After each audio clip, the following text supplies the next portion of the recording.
En cada generación, Dios ha enviado a sus siervos para reprender el pecado, tanto en el mundo como en la Iglesia.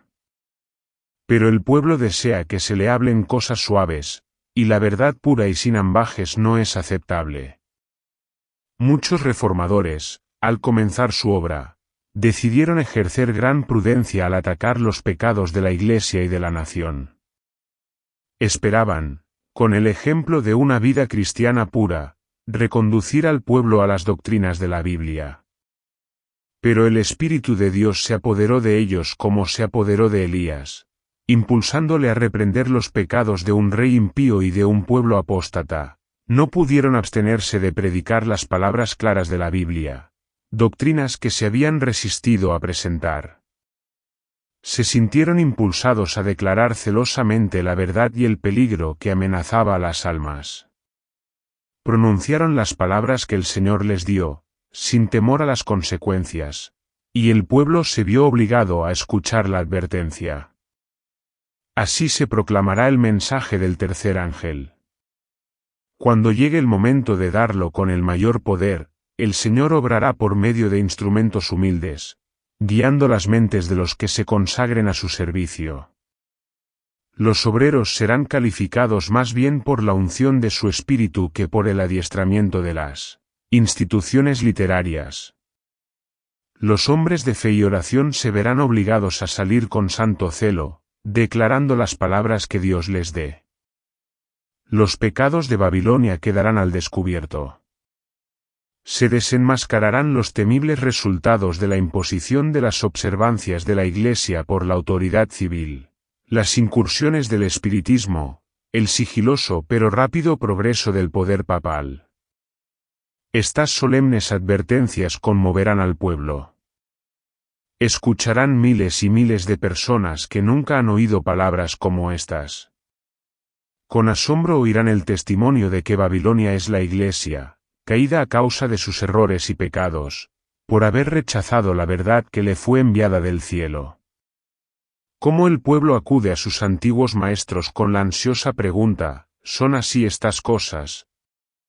Los ministros presentan fábulas, profetizan cosas suaves, para calmar sus temores y tranquilizar la conciencia despierta. Pero como muchos rehúsan contentarse con la mera autoridad de los hombres, y exigen un claro «así dice el Señor», el ministerio popular, como los fariseos de antaño, llenos de ira cuando se pone en tela de juicio su autoridad, denunciarán el mensaje como de Satanás, y excitarán a las multitudes amantes del pecado para que injurien y persigan a los que lo proclaman. A medida que la controversia se extiende a nuevos campos, y las mentes de la gente son llamadas a la pisoteada ley de Dios, Satanás se agita. El poder que acompaña al mensaje solo enloquecerá a los que se oponen a él.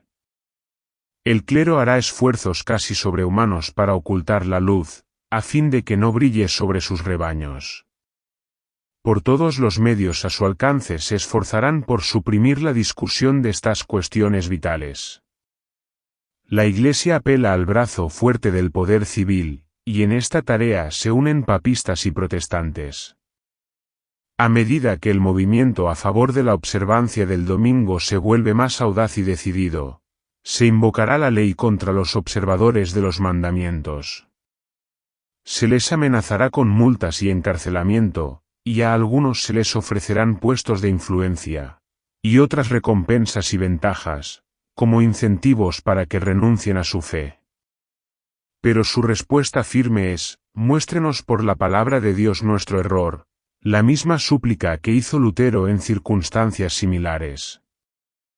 Los que son acusados ante los tribunales hacen una enérgica vindicación de la verdad, y algunos de los que los escuchan son inducidos a adoptar su postura de guardar todos los mandamientos de Dios.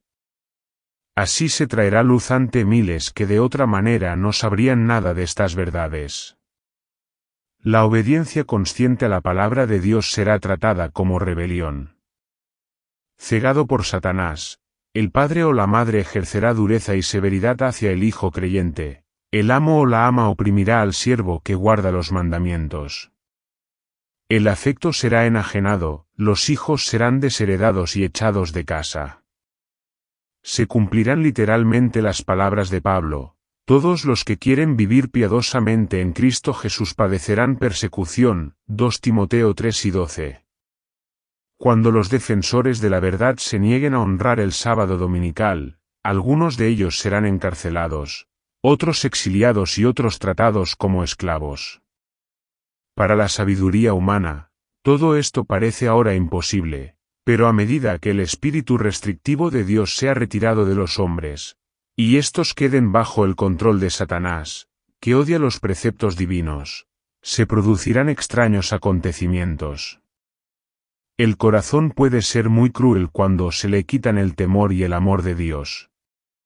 A medida que se aproxima la tormenta, una gran clase de personas que han profesado fe en el mensaje del tercer ángel, pero que no se han santificado mediante la obediencia a la verdad, abandonan su posición y se unen a las filas de la oposición.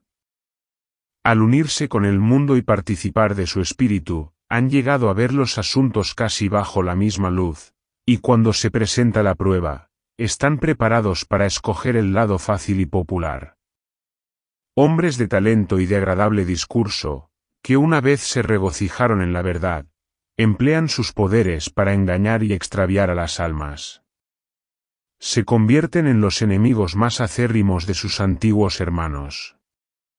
Cuando los guardadores del sábado son llevados ante los tribunales para responder por su fe, estos apóstatas son los agentes más eficientes de Satanás para tergiversarlos y acusarlos, y mediante falsos informes e insinuaciones incitar a los gobernantes contra ellos. En este tiempo de persecución se pondrá a prueba la fe de los siervos del Señor. Ellos han dado fielmente la advertencia, mirando solo a Dios y a su palabra. El Espíritu de Dios, moviéndose en sus corazones, les ha obligado a hablar.